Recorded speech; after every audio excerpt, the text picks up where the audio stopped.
As I say, my name's Robert Tanton. I'm currently the Acting Director at NATSEM, and I'd like to welcome you all to NATSEM's inaugural annual lecture. This is our first celebration this year of our 20th year of NATSEM, and this annual lecture will now be an annual occurrence where we will seek to inform public debate through a well-known speaker.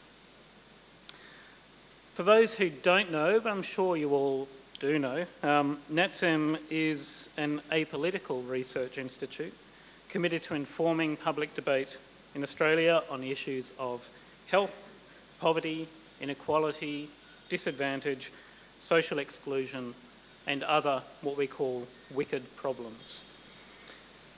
And this is one of the things that I really love about working and about being a director of somewhere like NATSEM. It's the opportunity to contribute to helping to solve some of these, what I call wicked problems. And when I say wicked problems, I'm talking about problems with no simple solution. And so there are a multitude of solutions, and we need to get a multitude of people together from different disciplines to contribute to those solutions.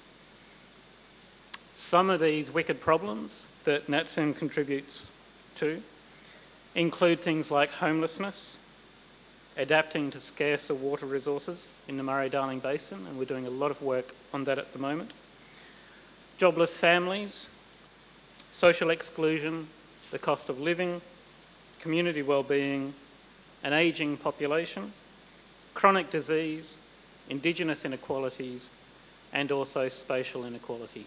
And we're doing a lot of work in each of those areas. Today, we have a number of speakers, and it's with great pleasure that I'll introduce the first of these, who is Professor Anne Harding, who was a director of NATSEM from 1993 to 2009, and someone who I've worked closely with at NATSEM and have learnt a lot from, both with her as a mentor and a friend. And I'm always amazed at Anne's capacity to balance that major research centre, which NATSEM is, and the ability to conduct that important research, which then informs those wicked problems. And so I would like to welcome Anne Harding to the podium to talk about the 20 years of NATSEM. Thanks, Anne. Well, I first came up with the idea of NATSEM about 25 years ago. And at the time, I was an extremely junior policy officer in the Department of Social Security here in Canberra. And I was working on policy change for ministers at the time. And when a minister came up with what seemed like a good idea, like changing the age pension taper or the rate of the dole or something like that, we used to do what were called back-of-the-envelope costings, which means we'd have a few figures, we'd run them through a calculator, because it was the days before Excel had been invented. And the handwritten notes that we wrote about the impact of that policy change would go down to the typing pool to be written up before going to the minister in 5 coloured copies. And after some years of doing that, I got given a PhD scholarship and was lucky enough to go to study under Professor Tony Atkinson at London School of Economics in the UK. And he was there developing microsimulation for the UK, which of course gave me the idea, and I brought it back to Australia. And the original vision was to have a national microsimulation modelling centre that all Australians would have access to, so that it wouldn't be locked up inside government or be able to be used by only one side of politics or the other. And the original vision, although it seemed far-reaching at the time, was actually fairly simplistic. It was to have a static model and a dynamic model. And a static model merely means you've got a sample survey of what Australians looked like at a single point in time, and you administered some sort of policy shock, and then worked out the difference in their weekly incomes. Whereas a dynamic model was much more ambitious, where you took a large sample of the population and you tried to age them forward for somewhere between 10 to 50 years. Anyway, I went around Australia giving about 20 seminars peddling this vision about static and dynamic models. So just really trying to sell an idea, because we hadn't done any of it yet. So we had a very turbulent first 10 years. I was quite new to management, and NATSEM was a very convivial place, and we had an amazing number of NATSEM affairs and marriages and children. And many of them, those marriages still survive today. But the change of government is also a very precarious environment for an organisation whose job it is to look at the impact of the policy change that's being considered and tell you who's winning and who's losing and by how much.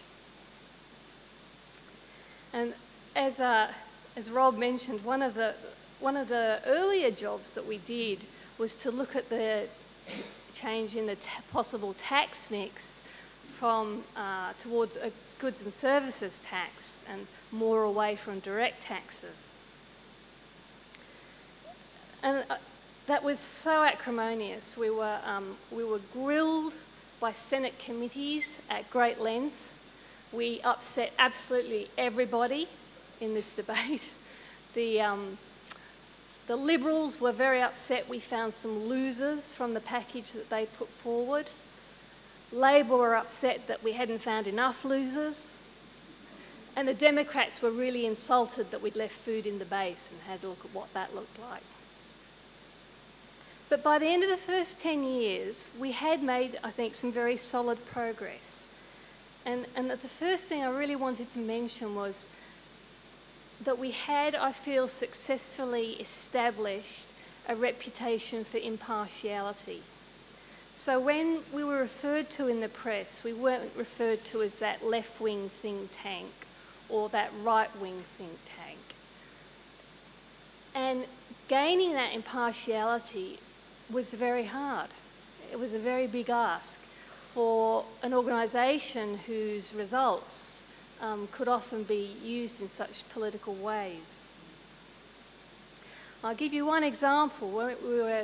We were doing some work on the impact of a possible tax and social security change during the course of an election campaign for the party then in opposition. And there was a difference between how much better off families were annually versus how much better off they were weekly, because there was one annual payment attached to this scheme. And I still remember vividly lying on the floor in the lounge room at 11 p.m. at night saying, if you go ahead and publish those figures, which are misleading, we will have to say that we disavow them, that we do not agree with them. They are not NATSEM certified. And the debate went for a couple of hours, and finally they printed the version that NATSEM felt was valid. But can you imagine the stress? And although you didn't often have to go to those sorts of limits, it was always important to stress that the numbers would fall out as they did. You know, that we were not going to be in the business of tinkering with the results to suit political ends. There was another occasion, also during an election campaign, when the party we'd done the work for completely unexpectedly on a Sunday afternoon released these figures about tax losses that would be caused by the other party's programs. And I got caught up in the attic of our house on my mobile and literally pinned and unable to move, because as soon as I finished one call, the next call came in and you had to have all the sheets in front of you to argue it. And it got hotter and hotter and hotter. And by the end of it, the phone just conked out. And the company refused to repair it on the grounds it was water damage. So a very hot business our business. But still, by the end of those first 10 years, StinMod was very well established within government. And this is the StinMod user guide. And I'm still very proud that so many government departments use this. This is the benchmark model off which they will produce a whole raft of results. And that's also an excellent outcome for them because it means they're not fighting about the methodology that underlies the figures. It means they're fighting about the actual policy itself. By the end of the 10 years, we had done a dynamic model, but with somewhat limited success. We had problems with living people marrying dead people and various other issues that came through with the data and so on. So, like countries worldwide, we are still working on dynamic models. But the second decade of NATSEM, I think, was notable for moving beyond that original vision that I'd had. So we moved into all sorts of new areas that hadn't been modelled internationally and were new for Australia as well. So in particular, for example, Rob has been in charge of the regional modelling that we've done here. So now, not only can you tell the poverty rate for sole parents in Australia, in New South Wales, you can do it by suburb. So all your results now can be disaggregated down to a spatial or small area level. We've done a lot more on health, so looking at chronic diseases and also aged care in the future and diabetes prevention strategies, which sorts of measures will give the government the most bang for their buck in the future in the terms of reducing outlays on these chronic disease problems. A brisk business in housing, as we've gone through the significant housing booms and busts of the last few years. We've moved into education and to childcare, and also in particular looking at measures of well-being for children and for youth. And finally, also, we've done a lot more on wealth and superannuation. A lot of this, as I was just commenting to Andrew, is fairly dismal, where we're trying to project the incomes of, say, baby boomer women in 30 years' time, when they'll be probably reliant on the age pension, and when none of us are exactly sure what sort of level the age pension will be by then. So, in summary, really we've exceeded my original vision, and I hope very much that over the next decade we make even greater strides than in the last two. Thank you. Thanks very much, Anne. That was a wonderful history of NATSEM, and one of the main things that I'm taking out of that was the impartiality, and I think that's really important to what NATSEM does. I remember in the last federal election, we were doing costings through the Parliamentary Library. They were for the Liberal Party, for the Labor Party. I don't think we did any for the Greens, but we were certainly doing costings for all of the parties. And that impartiality is really important in all of the work that we do. We've got a couple more speakers, or we've got one more speaker before Andrew Lee. So I'd now like to invite Professor Francis Shannon, who's the Deputy Vice-Chancellor of Research at the University of Canberra, to talk about the contribution NATSEM makes to the university. And Francis will then introduce Andrew Lee, and if anyone is qualified to talk about helping to solve those wicked problems, then it must be Andrew Lee. After Andrew's talk, we'll then have some time for questions, and we have a roving microphone for questions, and I will then close up. So thank you, Francis. Thank you, Rob. I think I'll use this microphone so I don't have to lean forward. I picked out two words out of Anne's talk which I think are really important. One was vision, and the other was impartiality, which Rob has also mentioned. I think Anne's description of establishing NATSEM shows that if somebody has a vision and they're determined enough to implement that vision, then there's always a way to do it. And I think I'm really pleased that it was at the University of Canberra that such a vision was implemented and that it has contributed enormously to the University of Canberra and its reputation over the last 20 years. The other word was impartiality, and I think in academic research, impartiality is absolutely the key and an essential part of what we all do in academic research and how we contribute to the debate out there in the community by showing that the work we do and the results that we generate in whatever discipline or whatever area that we contribute to are done in an impartial and rigorous manner, and therefore contributes in a way that may not be possible from other places than a university. But I'm delighted to be here this evening to join with colleagues and friends to celebrate 20 years of NATSEM. And I'm also very pleased to welcome Andrew Lee, MP, who will lead off these celebrations by giving the inaugural NATSEM Annual Lecture, as Rob said. You've heard from Rob and Anne about the history of NATSEM and about what NATSEM does at the moment, so I'm just going to try and place NATSEM in the context of the University of Canberra for a moment before I introduce Andrew. The University of Canberra is very proud to have been associated with and hosted NATSEM as one of its major research centres for the last 20 years.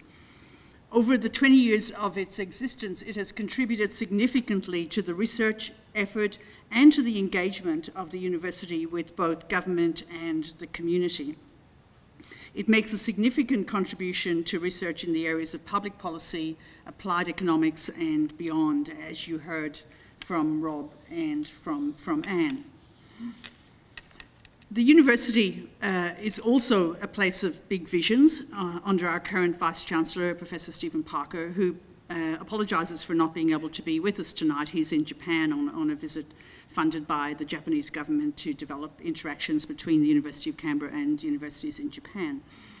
But the university has just released a new vision, a new strategic plan called Breakthrough, and you may have seen the ads around the town and in the newspapers with people jumping through shards of glass and very bright coloured, and you may like it or you may not, but that's our marketing for the next few years. And this plan, as it relates to NATSEM, I guess, states that our research will be of high quality and highly cited.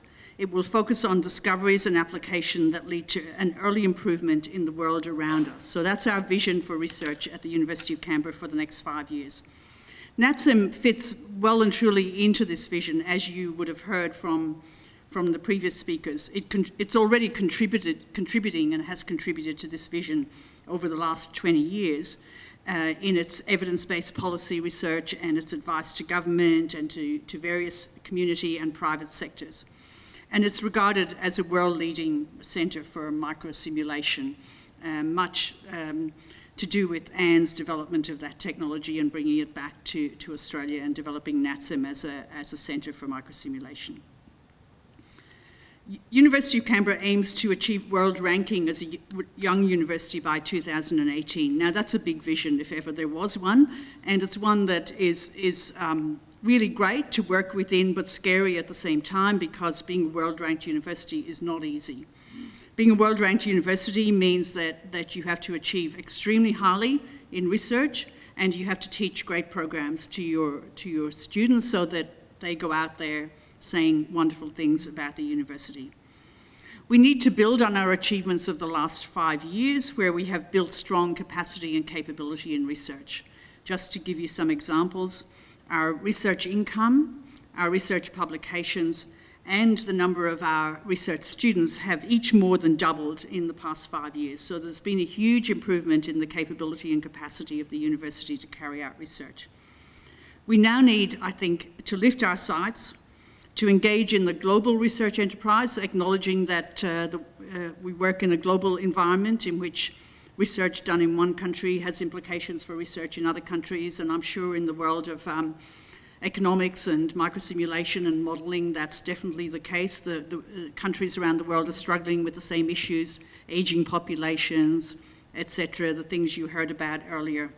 We need to collaborate nationally and internationally to address these big societal issues.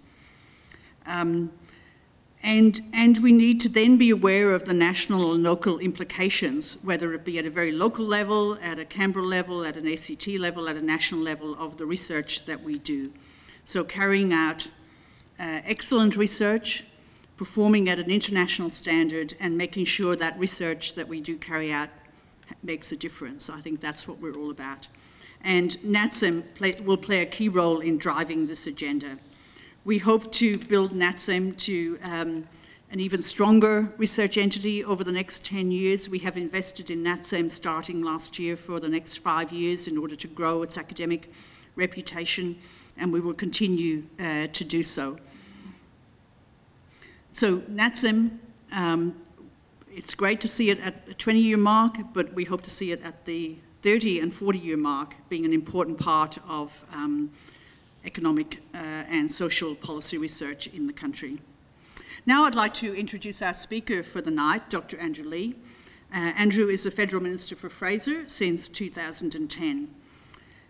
Andrew is a renowned economist, and prior to joining the political fray, he was a professor of economics at the ANU. Now that's a different type of fray, but I'm sure it prepared him well for joining the political fray. Dr. Leigh holds a PhD in public policy from Harvard University, and before that he graduated from the University of Sydney with first-class honours in law and arts. He has worked as a lawyer and as a principal advisor to the Australian Treasury. He's a fellow of the Australian Academy of Social Sciences, and he has won numerous awards for his work. I would like to ask Andrew now to deliver the inaugural NATSEM annual lecture entitled Estimating Top Wealth Shares in Australia Over the Past Century. Thank you very much for coming here, Andrew. Thank you very much, Francis, for a very kind introduction. Can I, of course, start by acknowledging that we're meeting on the traditional lands of the Ngunnawal people and pay my respects to their elders, past and present. To also acknowledge, well, since we're talking about inequality, let's start with the people who did the organisation for today's event, Rebecca and Itaz Mehta. I want to recognise Anne Harding. Are you the youngest person in Canberra to have a building named after you, Anne? On not only the work the research work that you've done, but also for building an institution which has, I think, made a profound difference to the political system. As you say, we politicians should be arguing about values and outcomes, not about costings. It's the least productive debate in Australian politics, and NATSEM's contributed to getting politicians focused on the issues we ought to be talking about. Can I also thank Rob and Francis? I want to acknowledge too that the work that I'll present tonight is joint with my co-author Pamela Katic, who is the first person in Ghana that I have collaborated with. But Pamela I first got to know was when she was a PhD student at the ANU, so everything you see will be joint with her. I thought that some of you might be of the Twitter bent, so if you are, then I made up a hashtag for tonight. It's the imaginatively named hashtag NATSEM. Feel free to put up critical or positive comments there, and I'll read them later, or you can have a conversation without me if you'd like. This will also be something more of the flavour of an academic talk than it will be a politician's sort of page-turning speech. I remember Peter Costello once told the story of when he took the GST proposal to Cabinet in the late 1990s, and he decided to do it with a then newfangled piece of technology called PowerPoint. And he said at the end of this sort of complicated presentation, talking about sort of winners and losers and optimal tax theory and income taxation and consumption taxation, he was walking out of the room and one of his National Party colleagues said, "You know, I had no idea on the tax side, but I really love that PowerPoint thing. We should use that more often." So in the same spirit, I will be reverting to type as an academic wielding PowerPoint. I said for a while after I entered politics that I was a lapsed economist. I've stopped doing that now, and hopefully you'll forgive me if I describe myself as an economist through here. So the first question that we ought to be asking is, why are we interested in wealth and why are we interested in the top? Let me first answer that by giving you a simple analogy. So let's think about Australian inequality as a ladder. Let's think about each rung on the ladder as representing $1 million of wealth. And let's take a moment just to see how the Australian population lines up against that ladder. So first thing to know is that half of all Australian households are closer to the ground than they are to the first rung. That is, that the median household income is around $500,000, so half the households don't get halfway to rung number one. Then we've got the top 10%. If you want to get into the top 10%, you need $1.5 million in household income, and so everyone up from one and a half rungs up is in the top 10%. You can quietly think of your own household income if that helps, and sob or cheer accordingly. Then we've got the top 1%, a group about which you'll be hearing more as I go through. To get into the top 1%, you need around $5 million of household income, and so, of course, that places them 5 rungs up the ladder. And then, at the top of the ladder, we have Gina Rinehart, who is 8 kilometres from the ground. I've actually put, it's not quite to scale because you can see a little picture of Gina Rinehart if you stare carefully at that, whereas, of course, if she were 8 kilometres up, you actually wouldn't be able to see her at all. So that's sort of rhetorically why we might be interested in wealth. From a more economic perspective, you can think of various measures of inequality. You might be interested in thinking about inequality in in income, which is the flow measure, and that would tell us something about what people have immediately to spend. So, for example, you could look at the distribution of weekly earnings using ABS earnings data. You could look at the distribution of annual income, or you could even average across a couple of years. Others might be interested in looking at the distribution of consumption. So, setting savings aside, what are the spending differences across Australia? And then today I'm going to talk about differences in wealth, which is thinking if we look at the stock of assets held by households, accounting for the debts they have, how different are those stocks across households? Wealth inequality is going to give you the biggest gaps, consumption inequality is the smallest gaps, and income inequality will sit somewhere in between. None of these is a perfect measure for inequality. All of them are telling you something different. The wealth inequality you might be interested in, particularly if you're thinking about intergenerational aspects.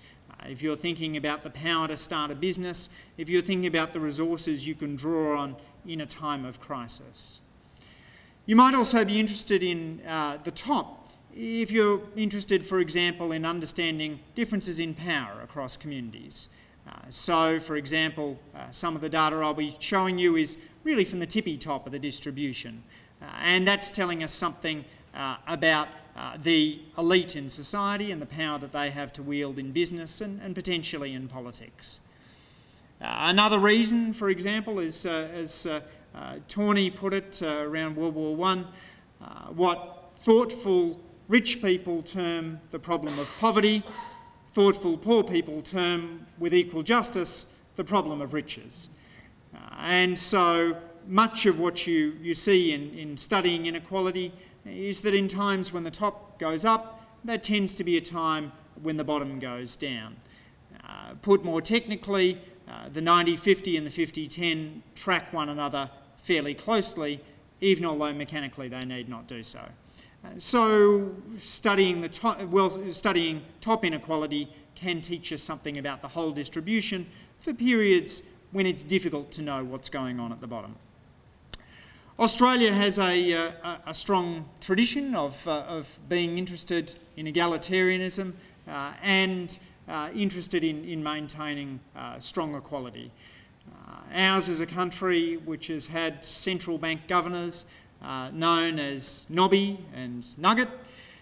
It's a country where one of our richest people is known as Twiggy, where the word mate is used as a universal leveller.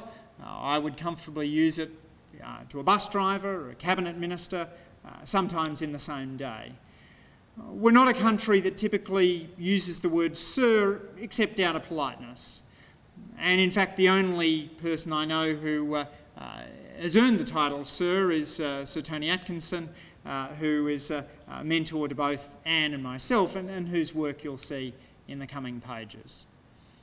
I'm going to be looking back over a century of inequality, and that's drawing on some very nice data that is available back in World War I. The data, in fact, on Australian inequality are so good for this period that one of the leading papers that Corrado Gini put together, I'm sure many of you have read it, Sulla misura della considerazione della ferrabatia dei Decazarani, used Victorian land distribution data. So those statisticians, people like Coghlan and Nibbs at the time, were putting together very nice statistics, and I'm in some sense going to be standing on their shoulders a century on. So let's talk about data sources, and then we can talk about inequality. We used 3 sources of data in this paper. The first is surveys. So we have a number of surveys of wealth distribution, not as many as we'd like, but we're going to patch those together where we have them. The earliest is the 1915 war census, quite a comprehensive battery of questions. They ask about 20 questions on assets and debts, and it's a census. We have the whole population. Being the Census Bureau or the ABS, they of course shredded the microdata, so we have tabulations to draw on here, and we'll use sort of standard Pareto techniques for extrapolating the tails. Then the next survey we've got is a 1987 Australian Standard of Living survey. We've got the microdata for that, so we'll analyse that. And then the Household Income and Labour Dynamics in Australia survey, HILDA, has a wealth module generously funded by the ABS, by the Reserve Bank of Australia for 2002, 2006, 2010. Roger Wilkins at the Melbourne Institute kindly ran the analysis on the unconfidentialised data for us, and so we'll be using unconfidentialised HILDA at the end. We will be, there's a bunch of ways you can analyse wealth distribution using a survey. We keep only the adults, and then we divide household wealth by the number of adults. So that gives us a measure which, from the surveys, which is a reasonable match for the next source of data I'm going to show you. So the next sort of source of data are inheritance tax data. The inheritance tax is a revenue raiser, but as economists have shown for, again, the best part of a century, you can also think of it as being, there's no polite way of putting this, a sampling technique. Put more precisely, as Tony Atkinson likes to say, if you think of death as a random sampling technique conditional on age and gender, then inheritance tax returns can give you something like a survey of wealth in the population. There we have it. It's a little macabre, but that's the source to which we're going to put the inheritance tax data. That means that we need something like what we have on the left, inheritance tax data, which is broken down by age and gender. We have that from the early 50s onwards. Unfortunately, those tabulations don't exist for the earlier period where we can find them.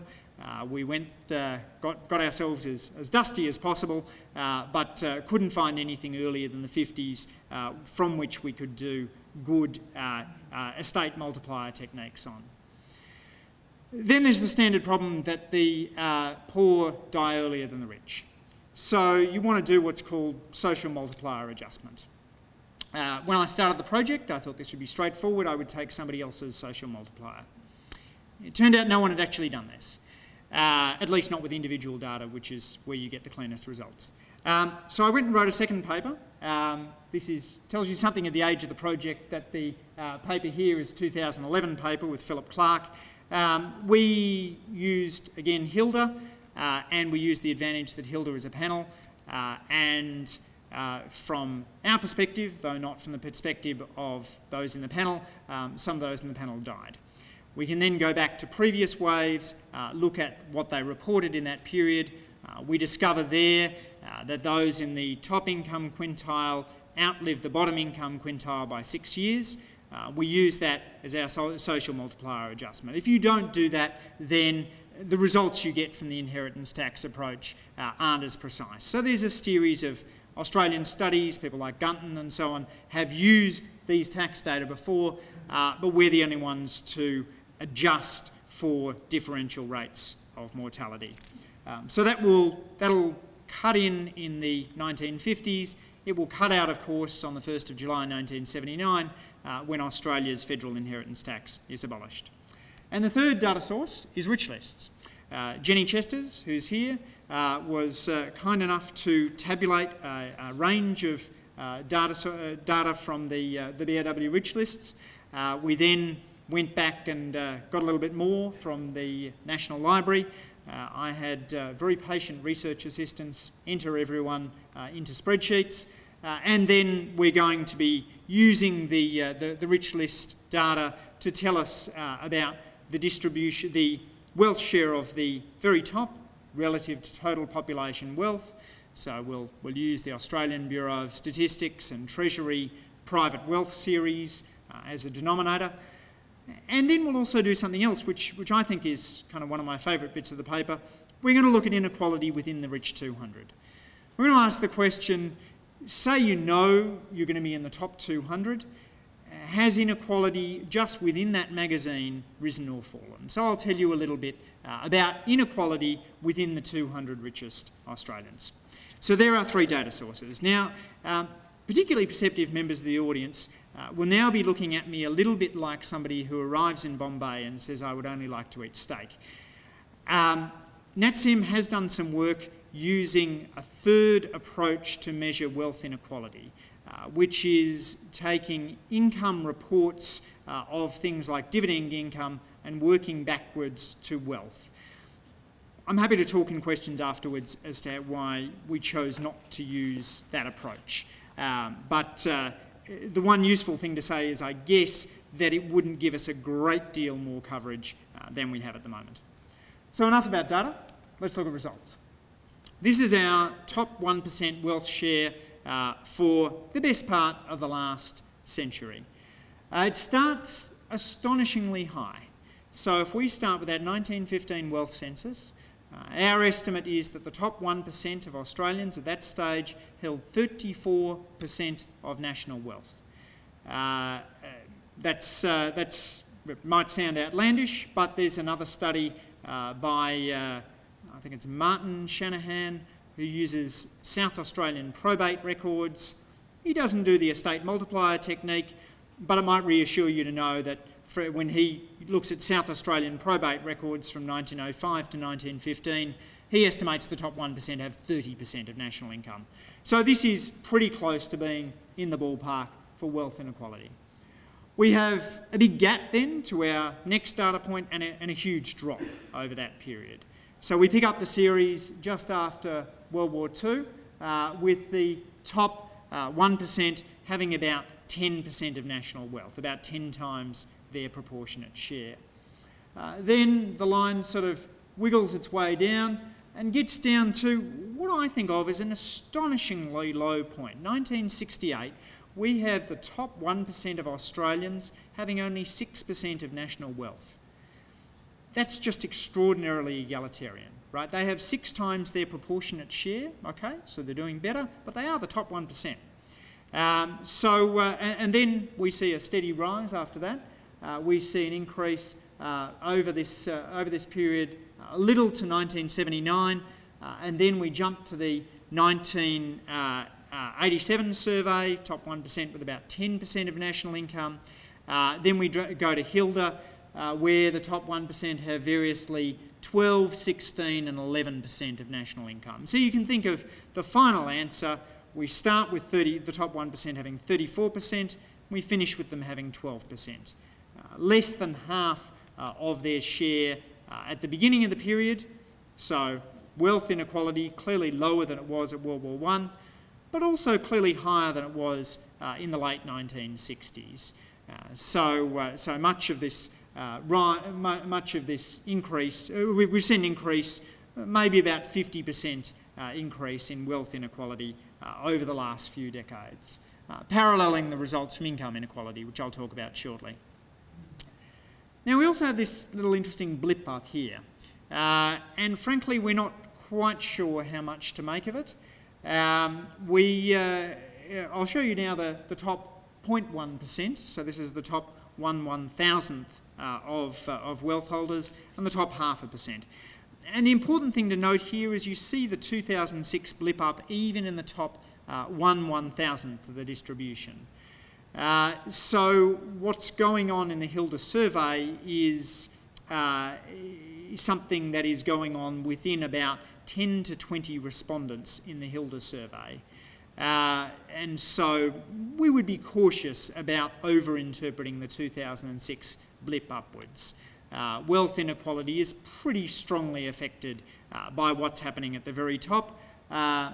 And while this could be reflective of the rest of Australia, you want to be careful about a result that is driven by literally a few handfuls of Hilda respondents. But again, you see very similar pattern. So let's take those top 0.5%. They have, as you can see, almost all of the top 1% income. The share is about 28% there. It goes down to about 3% here, goes up to about 5 or 6% there. The top 1/1000th, 0.1%, got about 14% of national income at the beginning, 140 times their proportionate share, and by the end they have about 3% of national income, about 30 times their proportionate share. And so, again, a similar pattern from what you see when you look at income.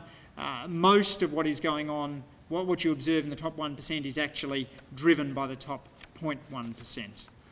Let me now look at another statistic which you can observe in these data. You can look at the gender composition across the century. We find this interesting. So if your main concern is not wealth inequality, it is gender inequality, then this is your good news story. In World War I, the women had only around a third of all top wealth. By the end of the period, women hold about half of all top 1% wealth. You see that sort of wiggling around in the middle of the period, but clearly a move towards egalitarianism on the gender dimension, while we've seen a move towards inegalitarianism on the overall wealth dimension. We can compare wealth and income. This is now comparing a series which Tony Atkinson and I compiled using tax return data. So we wrote a paper in the early 2000s where we combined population data, national accounts and taxation returns to estimate the income share of the top 1%. The two things that I take out of this are, first of all, that income is more equally distributed than wealth. That is, that the top 1% have a smaller share of national income than they have of national wealth. That's not surprising. We know the rich save more than the poor, and so unless it were the case that the rich were spending everything every year, you would naturally expect the top 1% wealth share to be higher than the top 1% income share. But the difference really is very, very stark at the beginning of the period. So we've got a top 1% income share in the early 20s sitting at around, I think it's around 12% in that period, but the wealth share just a few years earlier has been 34%. But then the same sort of great compression occurring principally in Australia in the post-war rather than the interwar period. This is a period in which taxes are fairly high. Australia has top tax rates over 90% during World War II. That affects income because, of course, you're not able to reinvest dividends. You have an impact on work effort.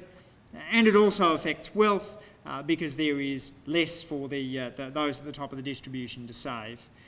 You've also got a series of regulations in World War II, strong unions, fairly heavy regulation of product markets, fairly closed economy, which all have an egalitarian influence and are driving egalitarianism in both wealth and income. And then over the last couple of decades, you can see wealth and income head up in basically the same direction. Income now goes up a little more steeply than wealth.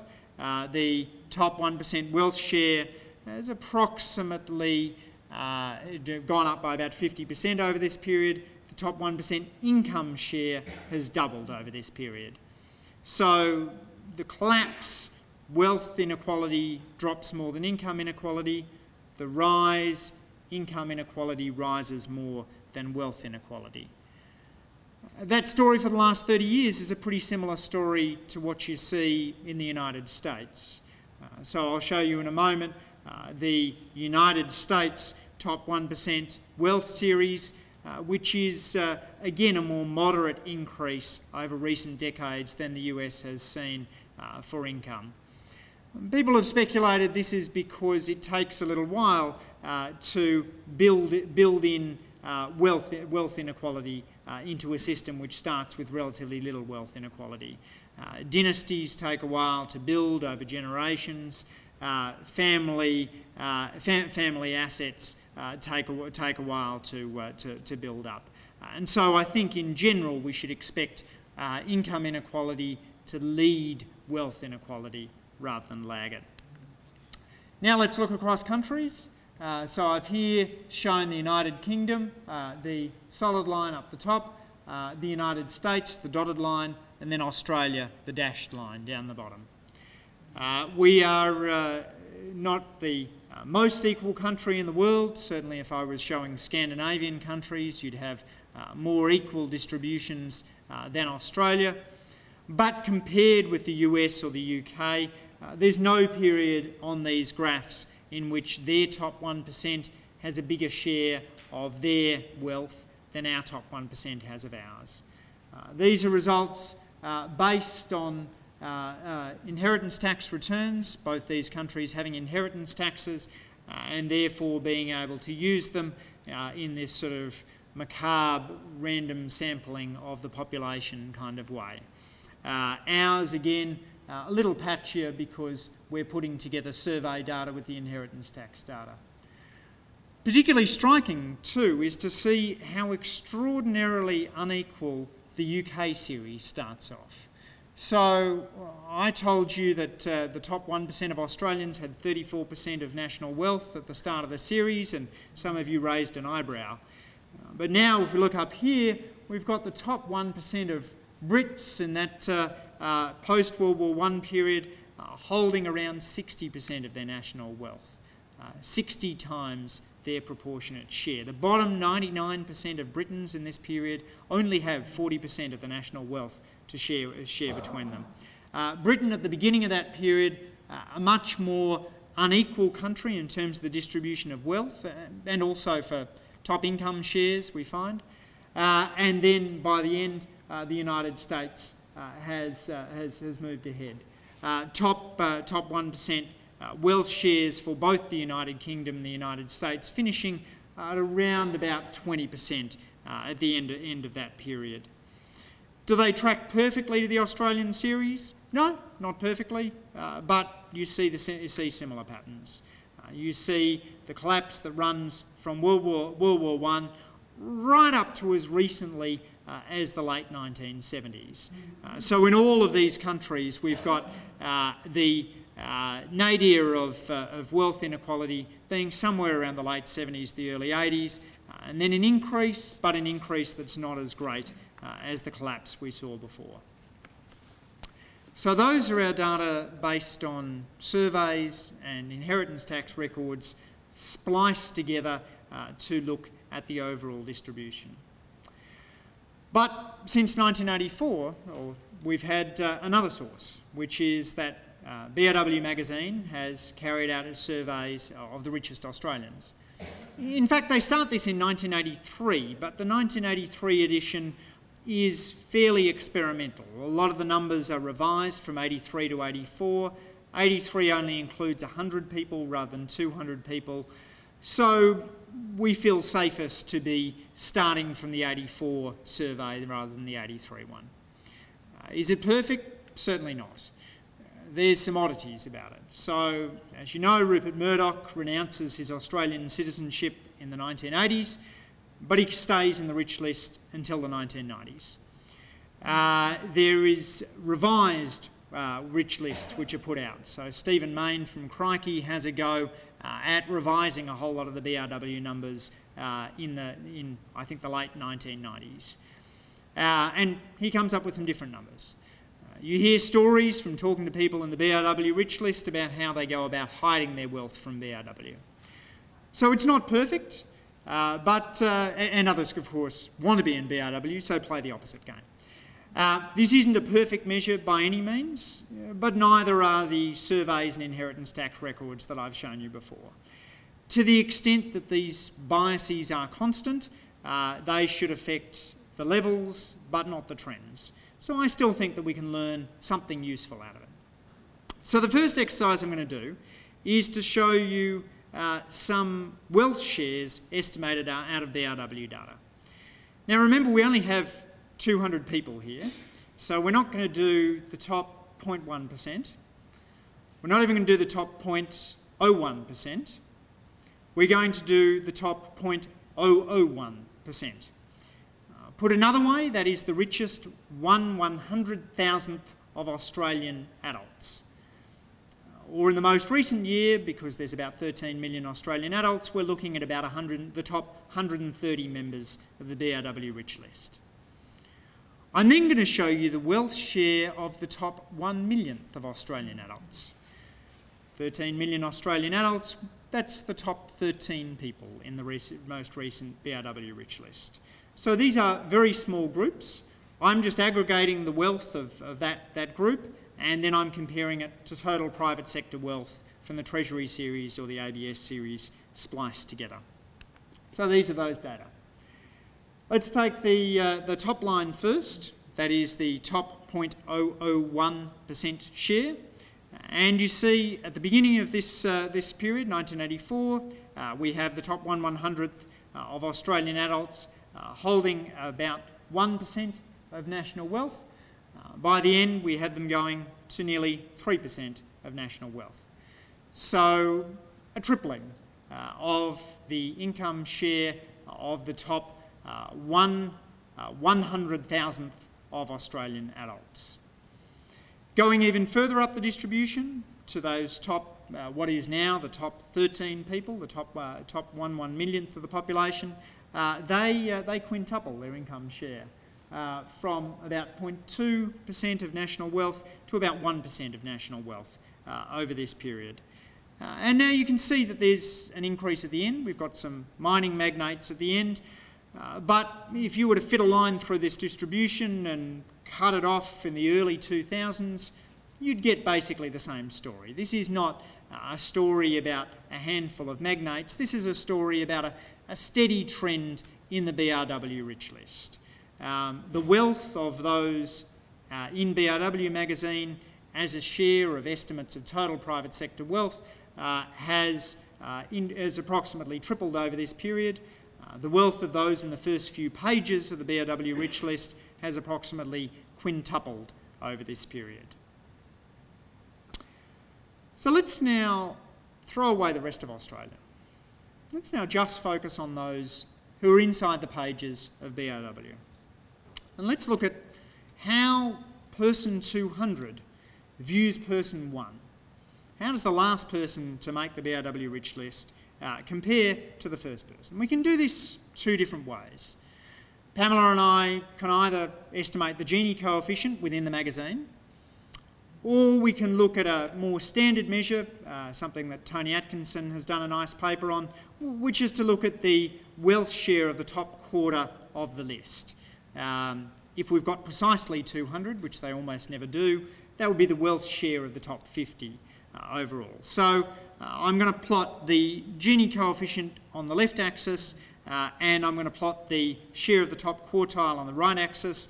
The trends are almost identical, so you're going to see two lines that basically lie over the top of one another. Let's take the Gini first. That's the solid line, left scale. Starting off, we have a Gini within the BRW magazine of about 0.45 at the beginning and about 0.6 at the end. What's cute about this is, you want to know the Gini of wealth across the entire Australian population? It's about 0.6. So inequality within the BRW magazine is actually the same as inequality across the entire population. And it's grown significantly. The wealth Gini gone up from 0.45 to about 0.6. Now, I'm sure, given that this is NATSEM, that most of you naturally think in terms of Gini coefficients, but for those for whom Gini was just a guy who wrote an Italian, let's take the top quartile share. That's the right scale there. Goes up from about 60% to about 70% over this period. So the top few pages of the top quarter of the pages of the BRW magazine have more wealth than the next 3 quarters of the magazine. Wealth inequality is rising overall. Wealth inequality within the rich is going up too. We can also do the exercise we showed you before, which was to look at the share of wealth held by women. Remember that the data before painted a fairly egalitarian picture. So even in World War I, we had about a third of top 1% wealth being held by women. And at the end, we had about half top 1% wealth being held by women. For the BRW rich list, some of the listings are families. So we throw away the families. We'll just take men and women in the BRW rich list. We'll add up all of the wealth in any given year, and then we'll calculate the share that is held by women. And the answer is, in those early years, it's essentially nothing. You've got about 1% of BRW wealth being held by women. By the 90s, around about 5%, jumping up and down. And then in the most recent BRW magazine, you have Gina Reinhardt come into play. Thanks to Gina Reinhardt, the share of BRW wealth held by women is 21% in the 2012 rich list. But if you were to take Gina Reinhardt's they don't report it as 28 billion, it's a later estimate which keeps on getting revised. If you take her somewhere between $20 and $30 billion wealth out of the numerator and the denominator, and you ask, excluding Gina Reinhardt, what share of BRW rich list wealth is held by women, the answer is 3%. So you've got pretty egalitarian wealth distribution within the top 1%, but not within the top 0.0001%. If you go to the top 1/100th of the distribution, it's very much still a men's world. So what's driving all of these trends I've shown you? Well, you'll all have your favourite theories for inequality, and each of these, I think, have something to say about the top of the distribution. Because wealth of the stock, any factor that affects the flow of income is going to ultimately play into wealth distribution so long as the rich continue to outsave the poor and pass assets on to their children. So standard theories around superstar labour markets are going to be fairly important. Once upon a time, big Australian companies that wanted a CEO looked for the best candidate within Australia. Now they look for the best candidate around the world. When I worked as a lawyer at Minter Ellison in the mid-1990s, the best Minter Ellison lawyers in Sydney were serving the best Sydney clients. By a decade later, they were serving the best Australian clients. Now they're serving the best Asia-Pacific clients. Superstar labour markets are largely driven by technological shifts, and this is an instance of skill-biased technological change, really acting as a force multiplier for those at the top of the distribution. If you are the best sports star, the best CEO, the best lawyer, the best accountant, the best singer, then technology allows you to reach a bigger audience than ever before. So that's why, for example, if you want to look at overall concert revenue that goes to the top 1%, it's a higher share than ever before. If you want to look at the share of movie takings that go to the top 1% of movies, that's gone up as well. Superstar labour markets are everywhere, including, let's be honest, in academia. Then there's tax changes. So big changes in income taxes and inheritance taxes mark this period. Increases, the income tax is essentially established at a federal level to pay for World War I, and it's made a mass tax to pay for World War II. In World War II, the top tax rate is, as I mentioned, 90%. Even as recently as the 1970s, it's sitting at around 70%. Then it's brought down steadily to 60, 50, and now 45%. So big cuts to the top tax rate, and also the abolition of inheritance taxes in 1979 is clearly going to have an impact on wealth inequality, albeit with a lag. Then we've got globalisation. The period of 1915, as Keynes so famously writes, was a period of great international engagement. That marks out Australia as well. Very few barriers to trade or migration in this period, which again was a big advantage to those at the top of the distribution. The rise in tariffs and the restrictions on migration in the interwar period bring down inequality, and the continued protection all-round policies of the 60s and 70s are one factor that lead to less inequality in Australia in that period. So globalisation, again, increases incomes at the very top more than those in the middle. Next, we've got technology. Economists' favourite theory for inequality is, I think, skill-biased technological change. It hasn't caught on among non-economists, largely because we came up with such an awful name for it. But the notion that most technologies advantage those with more skills is, I think, an intuitively sensible one.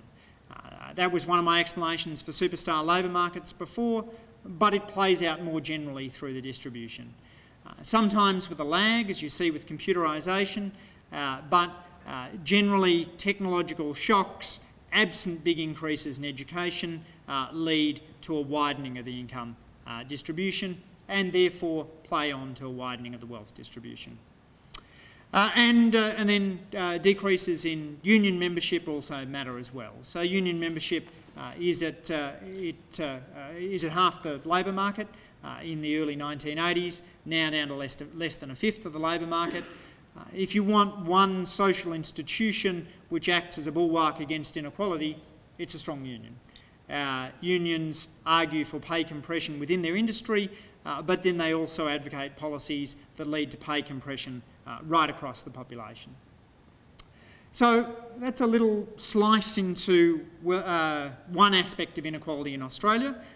It is also, of course, a small teaser for a book I have coming out with black ink in July called Battlers and Billionaires, The Story of Inequality in Australia, coming out from black ink.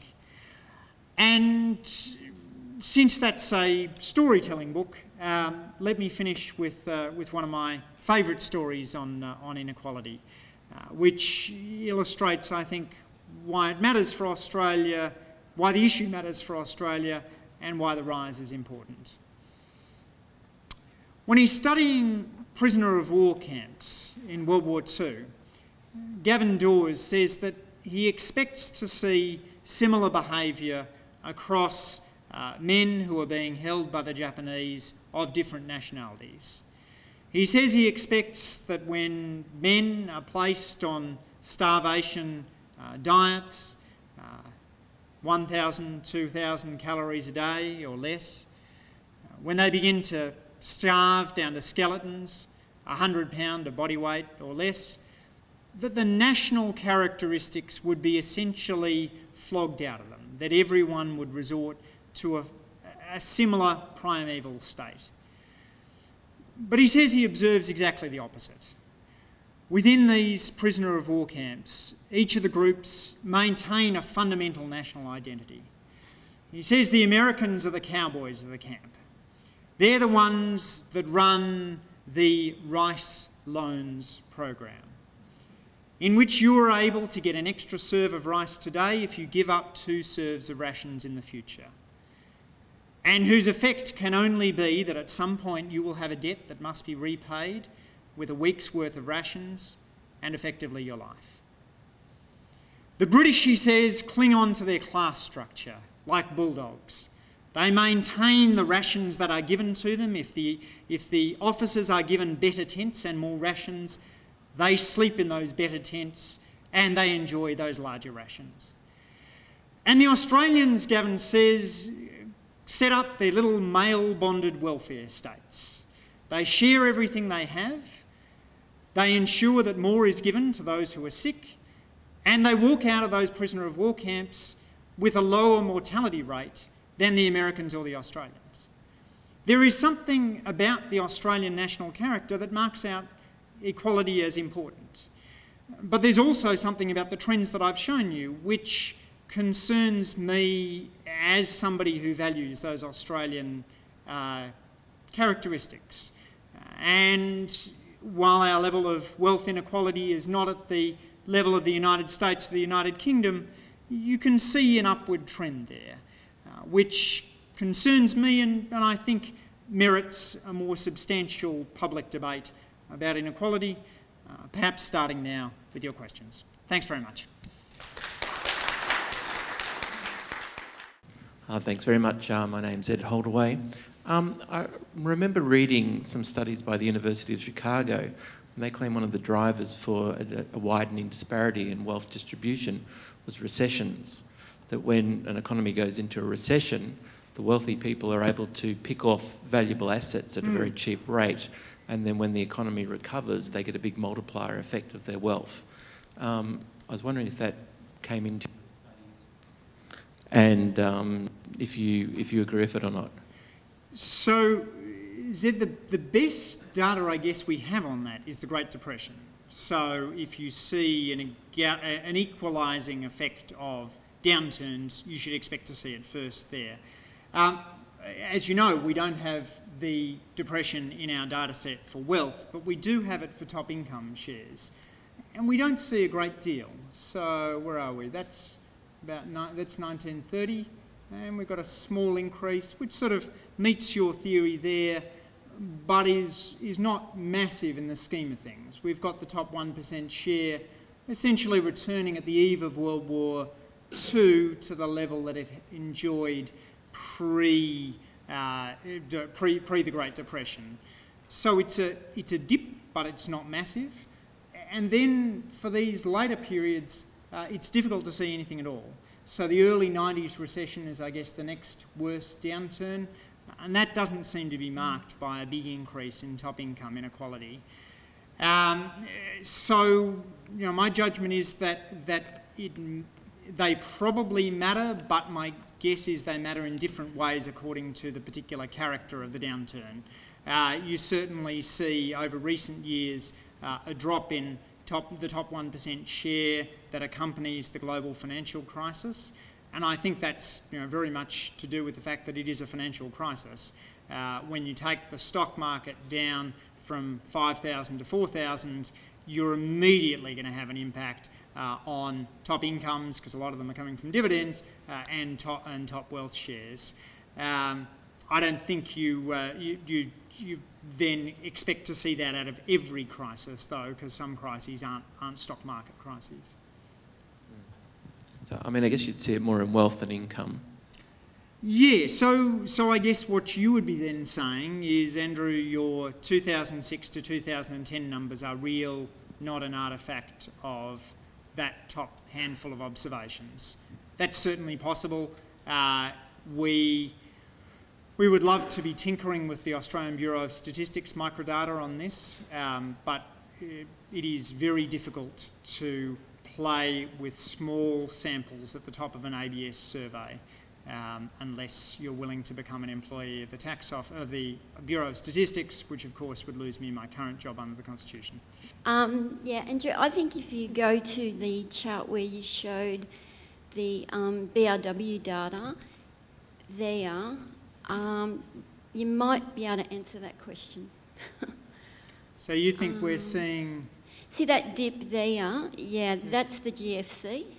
So so the wealth share actually drops during the GFC, but then it bounces straight back up, which is the point you were making, that they then buy things very cheaply during a recession, and that leads to a rebound. And if you have a look at that sort of during the other recessions, the same thing kind of happens. Well, even the 87 property crash, it's BRW magazine themselves notes that total wealth of the BRW rich list in 88 and 87 is fairly similar, despite the property crash. So it's not a major hit to total wealth. Okay, so now my question. My question is, I did a bit of reading on this myself, and writing. and I sort of got a feeling from a lot of these people who made a lot of money in Australia, because we don't have a lot of inherited wealth until quite recently, that they kind of make money when governments change policy in different things. For example, Lang Hancock suddenly discovered the iron ore in the Pilbara after the government changed the law that said that people could get mining rights. So, and some of the other people also made money after governments changed decisions. So I thought you might want to talk about that. Yeah, so I mean the classic kind of economic study on this is the Siegfried paper in Review of Income and Wealth, which looks at whether or not the industries in which the rich made their money were competitive at the time that they made their money, and finds that about 3/4 made their money in an industry that was competitive. But I've always found that a bit unsatisfying, because it seems a kind of coarse way of approaching it. The issue you've talked about is a much more subtle one, which was, are there particular decisions that people were able to exploit? And yeah, you are struck when you look at the BRW rich list in Australia, and BRW has even commented on this themselves, that there seems to be an increasing preponderance of inherited wealth, relatively few entrepreneurs, certainly a dearth of scientists, certainly no Nobel Prize winners. There don't seem to be as many entrepreneurs on that rich list as one would like.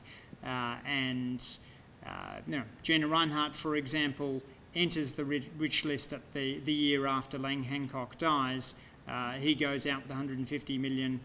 She and Jenna Reinhardt and Rose Porteous come in with $75 million apiece.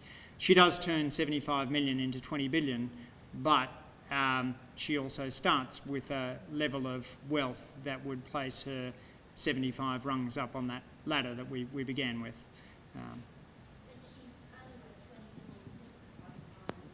Indeed. So the price, well, that's not mechanically true. The price of iron ore has gone up tenfold, so that should only take your wealth up tenfold. There's also been a series of clever business decisions that Jenna Reinhardt has made. But better understanding the competitiveness of the industries in which the rich make their money is, I think, really worthwhile.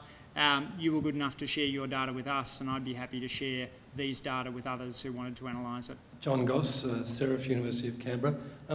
How much might the wealth of the rich be a factor in explaining increased inequality? Because it's in the interests of the rich to spend a lot of money so as to increase inequality. So they might, for example, endow chairs for right-wing economists who will combat those evil Keynesian ideas, and they might perhaps buy up mass media, which will put out propaganda which will favour an increase in inequality. So how much does their very wealth lead to an increase in a climate which favours inequality? John, I think it's a part of what's going on. So, for example, the Institute for Public Affairs has always argued for small government, except for recently when it's gained a new interest in government spending money on expanding Northern Australia. That may have something to do with recent donations that they've been receiving. Then you have Clive Palmer's $1 million+ donation to the Liberal National Party, but then you also have Graham Wood's $1 million+ donation to the Greens, who typically advocate more progressive tax scales than we currently have. So, yeah, I think it's an issue. We don't have, it's not as much of an issue as it is in the US, where the Koch brothers have been playing a really corrosive role in US politics.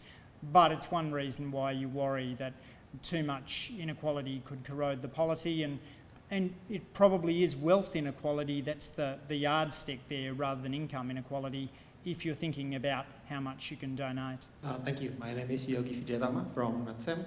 I have 3 questions actually. The first one, from the first database on the inheritance tax and wealth from Hilda, how many percent in these top 200 can be captured in that one? And if there is not many, is there any possibility to join these 2 databases together? Okay, the second one is on the BRW.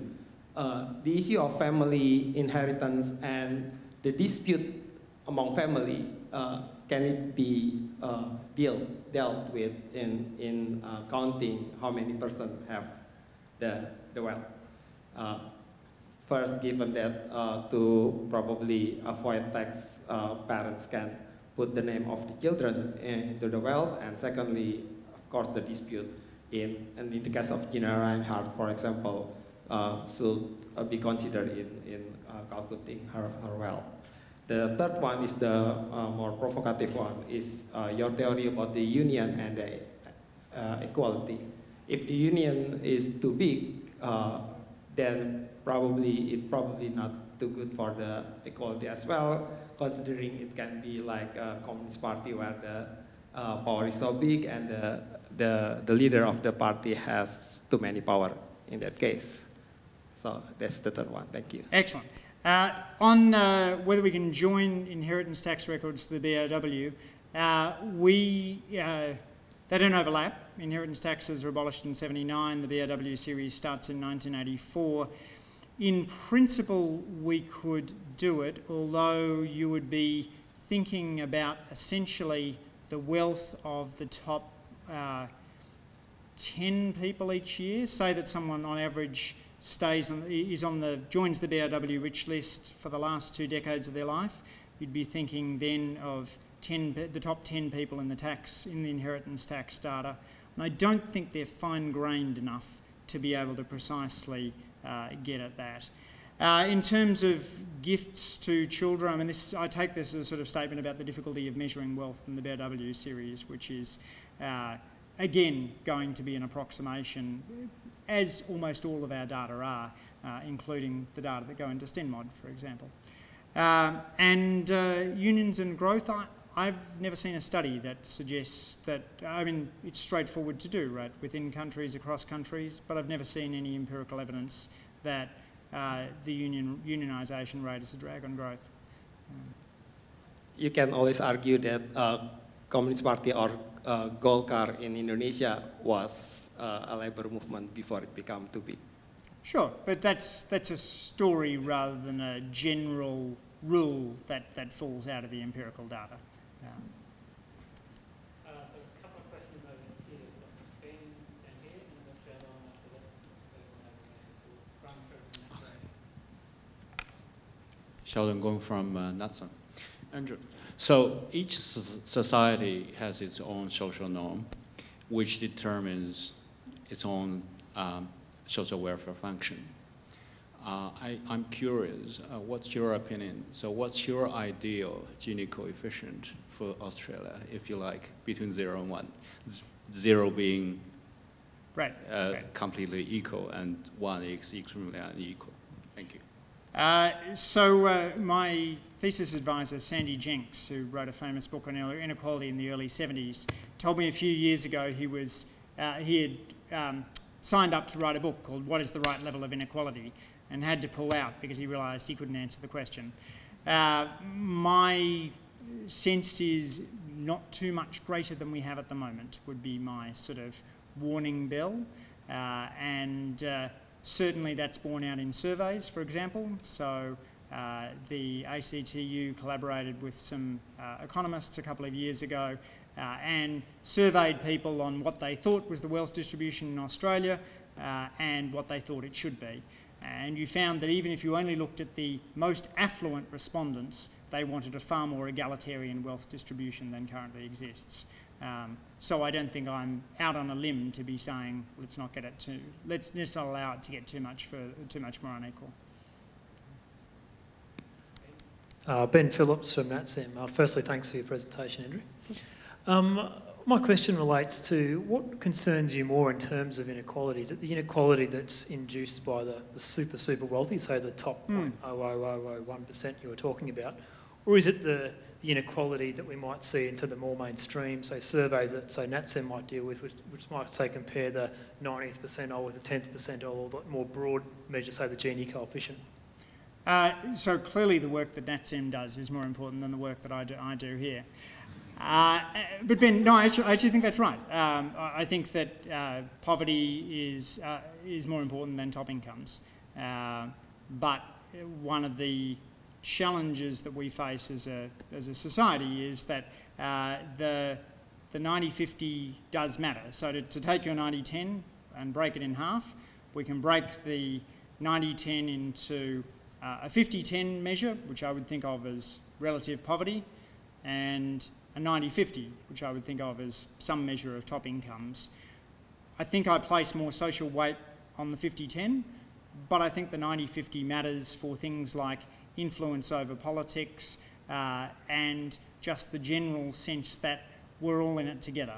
To the extent that a group of Australians are increasingly privatising their lives, relying entirely on private transport, private schools, private security, in some cases with gated estates, relying on private roads, then I think they lose a little bit more of the sense of common interest that makes us a strong society. So I worry about the 90-50, albeit that the 50-10 matters more.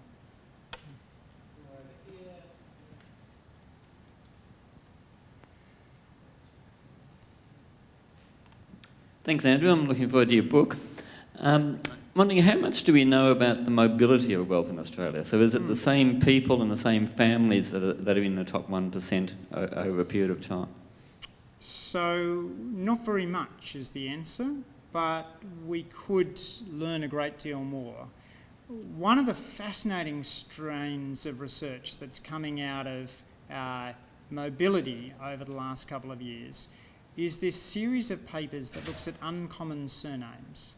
So what's your surname, sir? Hawkins. Hawkins. Yeah, so Hawkins wouldn't quite do it. Lee might do it. Something like Ngunnawal would certainly do it. And you try and look for the preponderance of those surnames either in an elite group at the top or the bottom of the distribution in one period of time, and then you look back again in decades to come. No one's done this for Australia, but it would be straightforward to do, whether it's from rich lists or who's who, using convict records and seeing how those uncommon convict names spread through the population. This is, I think, an interesting way of learning more about mobility.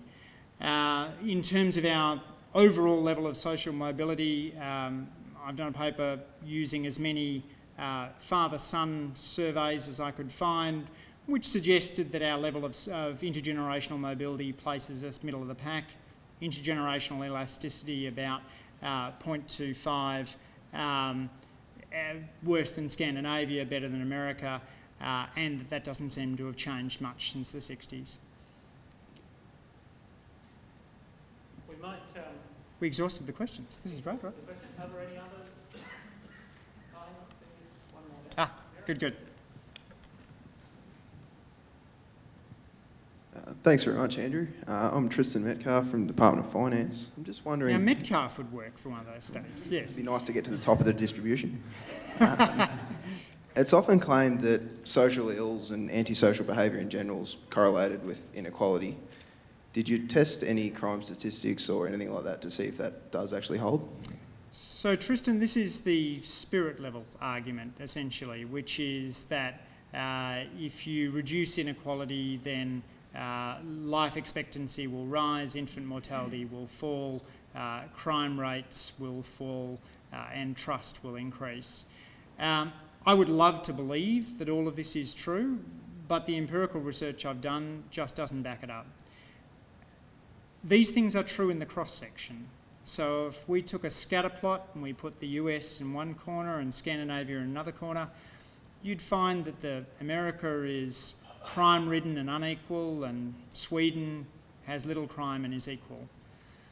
But if we did something a little bit more complicated and we said, let's look at some countries where inequality has risen, some countries where inequality has fallen, and let's look at what's happened to health and crime in those places, the thing just falls apart at that point.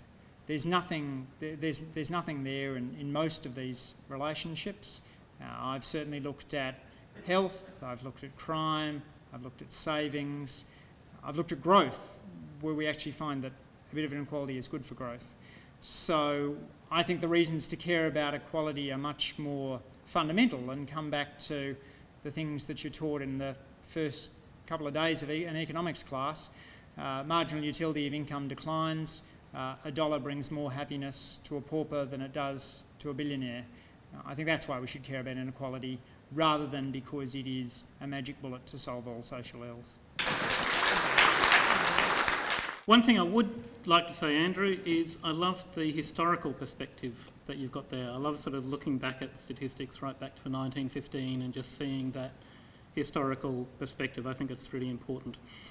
There are a couple of other events that will be coming up with NATSEM to celebrate our 20th anniversary.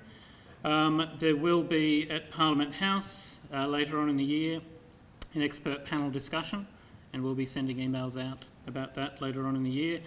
There's the International Microsimulation Association Conference coming up in December of this year, and there's an announcement about that on our website. So all you micro-simulators out there, start sending your abstracts in.